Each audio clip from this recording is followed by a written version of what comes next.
Bonjour, je suis ravi de vous retrouver pour ce nouveau journal. Voici les titres de ce vendredi 7 octobre. Quel site pour la future prison de Vendée? Le département doit accueillir une nouvelle maison d'arrêt d'après le plan présenté par Manuel Valls et le ministre de la Justice. Un établissement qui verra le jour soit à La Roche-sur-Yon, soit à Fontenay-le-Comte. Les deux villes ont chacun un site à proposer. Explication dans un instant. Elle fascine ou elle rebute. La science est en fête jusqu'au 16 octobre.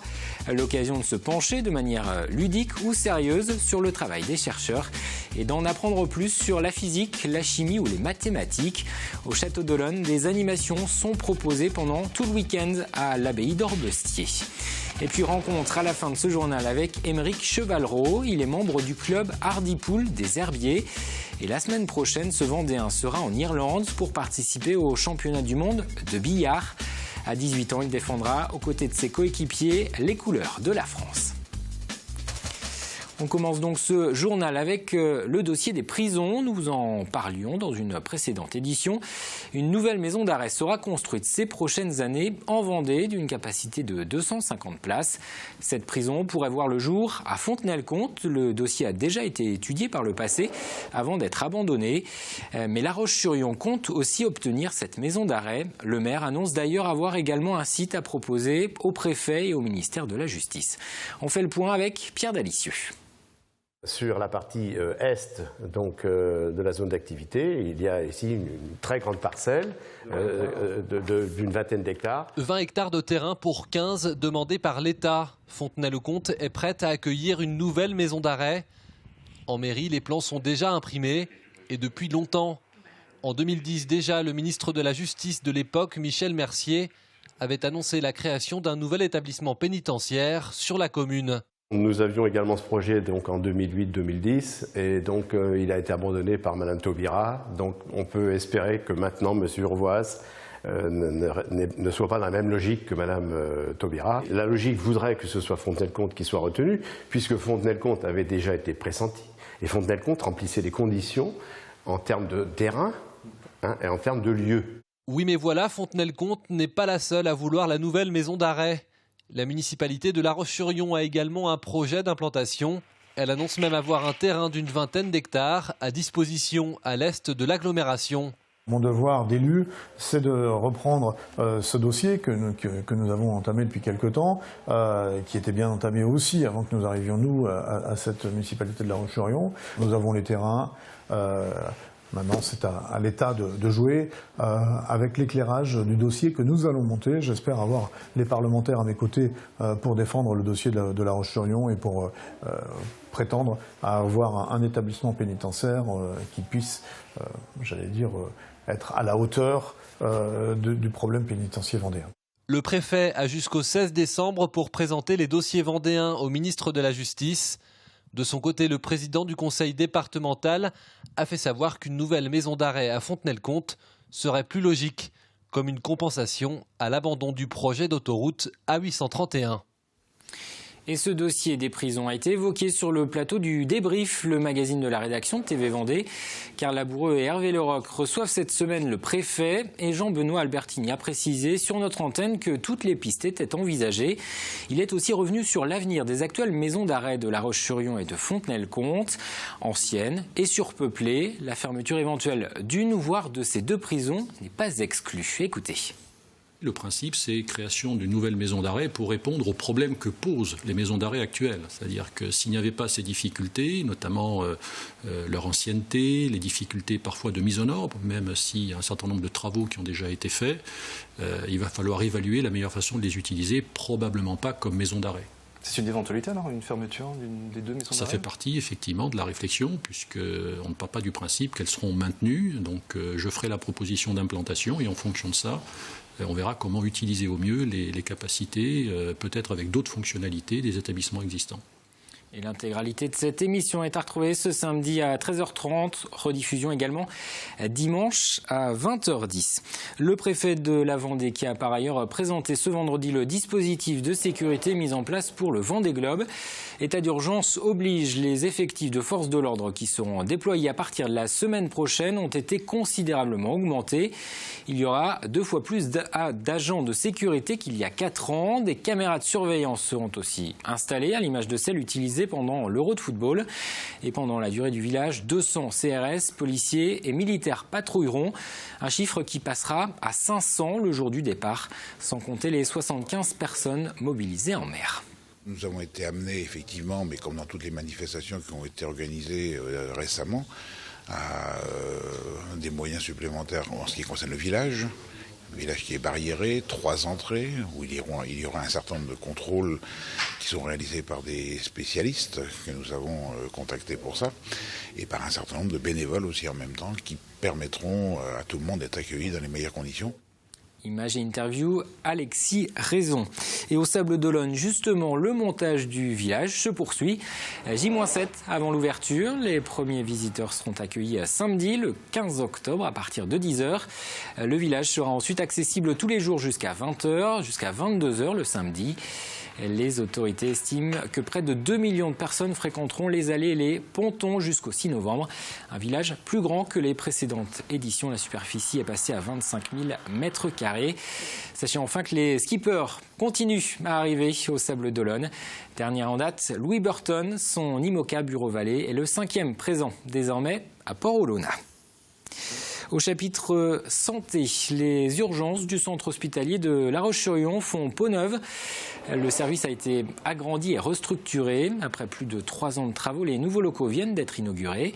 Le nombre de places d'accueil et de salles de soins a été doublé et la sécurité renforcée. Une dernière phase de travaux doit encore se poursuivre jusqu'au printemps prochain. Coût global de ce chantier, 12 millions d'euros. Une restructuration qui était nécessaire au vu de l'augmentation de l'activité. Je vous propose d'écouter le président du conseil de surveillance du CHD au micro d'Antoine Ordinez. Il y a une trentaine d'années, on accueillait moins de 10 000 passages aux urgences par an.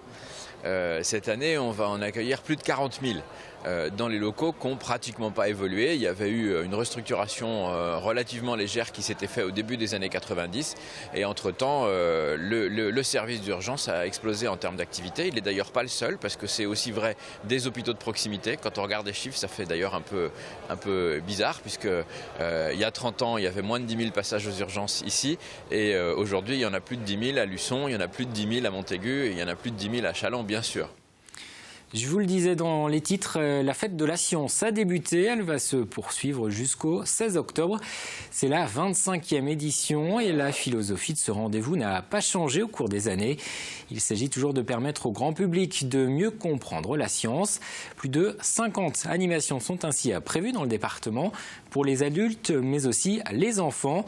Élodie Pépin s'est rendue au Château d'Olonne où un village des sciences a été installé dans l'abbaye Saint-Jean d'Orbestier. De l'omelette à la triplex, une plante sauvage, c'est le goûter aujourd'hui de ces élèves de primaire. De nouvelles saveurs offertes par la nature, une expérience gustative qui en surprend quelques-uns. J'aime bien, mais les plantes, j'aime pas trop. On est loin des préoccupations de survivre dans un milieu hostile où on n'aurait plus rien à manger. C'est pas ça du tout. Là, c'est juste s'amuser en faisant des choses rigolotes avec des choses de la nature. S'ils se plaisent avec des choses de la nature, ils auront peut-être, j'espère, envie de la protéger plus tard. Car ici, le but est de proposer aux élèves de nouvelles expériences ludiques. Des expériences qui ouvrent le chemin de la science. C'est un bon moyen de mettre en avant des parcours scientifiques, des orientations possibles. Et puis on ne sait jamais, derrière, on pourra retrouver peut-être dans quelques années de nouveaux prix Nobel, puisque la France vient encore d'être honorée par un prix Nobel de chimie. Allez, tu peux y aller. Et pour rapprocher encore un peu plus la science des enfants, un planétarium a été installé cette année. Pendant une vingtaine de minutes, les enfants sont plongés dans le noir pour découvrir les planètes, les étoiles, la Lune et les constellations. Tout le monde voit la casserole là maintenant, ici ?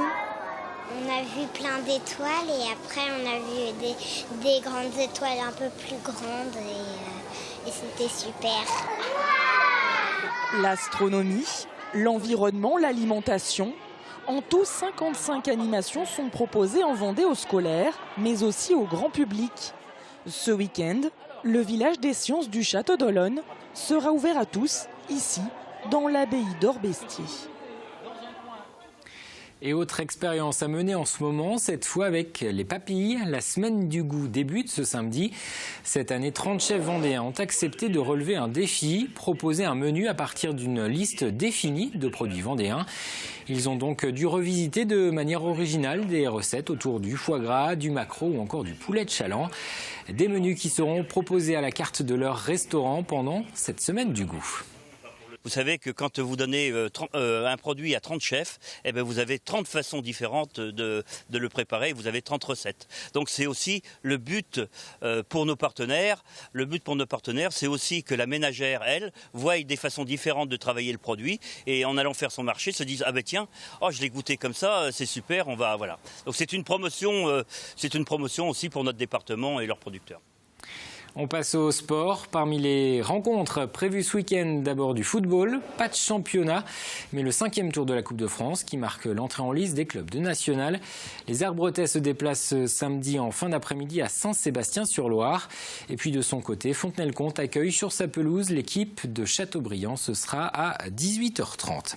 En hockey sur glace, ce sera la 4e journée du championnat pour le Haugly. Les joueurs de La Roche-sur-Yon reçoivent Valvanoise, un concurrent direct dans le bas du tableau. Coup d'envoi de la rencontre ce samedi à 18h30 à la patinoire Arago. En basket en Ligue 2 féminine, La Roche-sur-Yon accueille sur son parquet l'équipe d'Arras. Ce sera à partir de 20h. À l'issue des 2 premières journées, les Lyonnaises sont 2e du championnat. Leurs adversaires sont 9e. Et puis enfin dimanche, une vague rose est attendue dans les rues de La Roche-sur-Yon. C'est la 2e édition de la Joséphine. Une course 100% féminine. Elles seront 5000 participantes sur la ligne de départ pour un circuit de 5 km à effectuer en marchant ou en courant. Cette épreuve est organisée au profit de la Ligue contre le cancer. Et puis à noter que des animations sont prévues dès ce samedi dans le centre-ville de La Roche-sur-Yon avec des stands de prévention santé et puis des démonstrations sportives. Il y aura notamment Guillaume Reynaud, médaillé de bronze au JO de Rio en aviron. Parlons à présent d'un tout autre sport plus méconnu, c'est le billard. Une discipline qui compte 15 000 licenciés environ en France. Et l'un des meilleurs espoirs tricolores est vendéen, il s'appelle Aymeric Chevalreau. Il a 18 ans seulement et il fait déjà partie de l'équipe de France. La semaine prochaine, il sera en Irlande pour disputer le championnat du monde de blackball, le billard anglais. Rencontre signée Aurélien Huard. Il y a 10 ans, lorsqu'il a découvert le billard, Aymeric Chevalreau était loin d'imaginer qu'il porterait un jour les couleurs de l'équipe de France. Après des débuts au club de Saint-Fulgent, avec son père, il rejoint il y a 3 ans le club Hardipool aux Herbiers, une plus grosse structure qui lui permet notamment de participer à des tournois nationaux. Les bons, voire les très bons résultats s'enchaînent jusqu'à un titre de vice-champion de France chez les juniors, les moins de 18 ans. Numéro 2 français de sa catégorie, il est alors choisi par le sélectionneur national pour participer au prochain championnat du monde en Irlande. C'est ma sélection depuis le mois de mai, je crois. Et depuis là, j'entends parler de ça, donc c'est une sacrée fierté. Moi, quand j'ai commencé le billard, je ne pensais plus du tout en arriver là un jour. C'est génial. C'est l'accomplissement de quelque chose. Ce quelque chose, c'est avant tout beaucoup de travail. Depuis son arrivée au club des Herbiers, Aymeric a énormément progressé, techniquement tout d'abord, mais aussi et surtout mentalement. On est dans une discipline où on a besoin de la technique, on a besoin aussi d'énormément de concentration, et c'est l'élément essentiel, quoi. Être bien dans sa tête, être bien dans son corps. Donc tout ceci, ça prend aussi avec les entraînements, mais avec les joutes des compétitions départementales, régionales, et surtout maintenant, depuis l'année dernière, nationales, quoi. Avant de prendre la direction de l'Irlande, Aymeric participe ce week-end à un stage de préparation, place ensuite à un marathon de 6 jours de compétition en individuel et par équipe. Le jeune Herbretais sera opposé notamment à des joueurs irlandais, nord-irlandais, écossais, anglais, maltais ou encore sud-africains. La Roche-sur-Yon s'apprête à accueillir quelques célébrités du cinéma. La 7e édition du FIF, le Festival international du film, débutera lundi. L'acteur Reda Kateb et le réalisateur Benoît Jacquot sont notamment attendus. Le réalisateur et comédien Bruno Podalides sera également présent. Une rétrospective de ses films sera proposée. Au total, pendant une semaine, plus de 70 films seront projetés, pour la plupart en avant-première en France. On peut citer par exemple Lion avec Nicole Kidman, Swiss Army Man avec Daniel Radcliffe ou encore côté français Une vie signé Stéphane Brisé, le réalisateur du film La loi du marché, pour lequel Vincent Lindon avait été récompensé à Cannes. Une programmation large et variée, c'est ce que souhaitait le directeur du festival. L'une des données fondamentales, c'est que tous les films ont à la fois un niveau d'accessibilité à tous les publics extrêmement prononcé. Donc en fait, c'est un festival très accueillant. Mais néanmoins, les films que l'on présente sont des films qui témoignent justement de la réinvention du cinéma année après année. Le FIF, ce sera à partir de lundi et jusqu'à dimanche à La Roche-sur-Yon. Je vous propose maintenant de nous intéresser à une profession, celle d'ébéniste. Un métier manuel mais aussi intellectuel, puisqu'il s'agit à la fois de réaliser des meubles mais aussi de les concevoir. Ce week-end, en Vendée, 4 ateliers ouvrent leurs portes à l'initiative du label Artisan Ébéniste de France. Il s'agit de permettre au public de découvrir le savoir-faire de ces professionnels. Une opération à laquelle participe Christophe 19, installé à Aizenay. Son métier, vous allez le voir, navigue aujourd'hui entre tradition et modernité. Grégoire de Châtillon. Qu'est-ce qui te semble le plus joli? Le faire retomber ou le faire filer dans ce sens horizontal? Moi, j'aurais fait tourner. Là, nous sommes en train de faire un petit meuble pour les portes ouvertes. Il s'agit d'un présentoir sur le thème du baby-foot pour présenter une nouvelle table de cuisson. Voilà. Être artisan ébéniste de France, c'est d'abord s'engager sur la qualité en respectant l'environnement. Un label qui garantit aussi naturellement l'origine de la fabrication. Ce qu'on travaille le plus, c'est le chêne, le merisier, le châtaignier, le hêtre. Ça, c'est des bois régionaux, un petit peu de noyer. Des bois issus de forêts gérées équitablement. L'entreprise de Christophe 19 a 20 ans cette année et le métier a beaucoup changé. Une demande moins importante pour le meuble et plus forte pour l'agencement. Je vais vous présenter notre cuisine d'exposition. On l'aime beaucoup parce que ça permet de montrer tout ce que l'on sait faire, les nouvelles technologies aussi. Ici, on a incorporé de l'acier avec du chêne et puis des plans en silestone. Ça permet aussi de montrer ce que l'on peut faire, les dernières quincailleries. On peut incruster des prises électriques avec des prises pour les appareils. Là, on peut montrer les nouvelles ouvertures aussi, électriques ou non. Et on a pensé incorporer un écran tactile aussi, puisque maintenant, les recettes, on les regarde sur des écrans comme ça. Le métier d'ébéniste a donc évolué. On est polyvalent. On gère alors ici les commandes de A à Z. C'est jamais le même projet, donc on change souvent de travail. Ça peut être des cuisines comme une bibliothèque, un bar. On fait beaucoup de choses. En poussant les portes de l'atelier C19 Concept à Aizenay samedi et dimanche, vous y découvrirez non seulement une petite équipe qui s'est engagée dans le développement durable, mais aussi des ébénistes heureux de vous faire partager leur savoir-faire. Avant de refermer ce journal, jetons un coup d'œil aux prévisions météo. Le week-end s'annonce plutôt agréable avec une alternance entre nuages et soleil. Les températures seront de saison, comptez entre 17 et 19 degrés pour les maximales. Le bulletin complet, c'est dans un instant. C'est la fin de cette édition. Lundi, c'est Apolline Laurent que vous retrouverez pour le journal. Je vous souhaite un agréable week-end.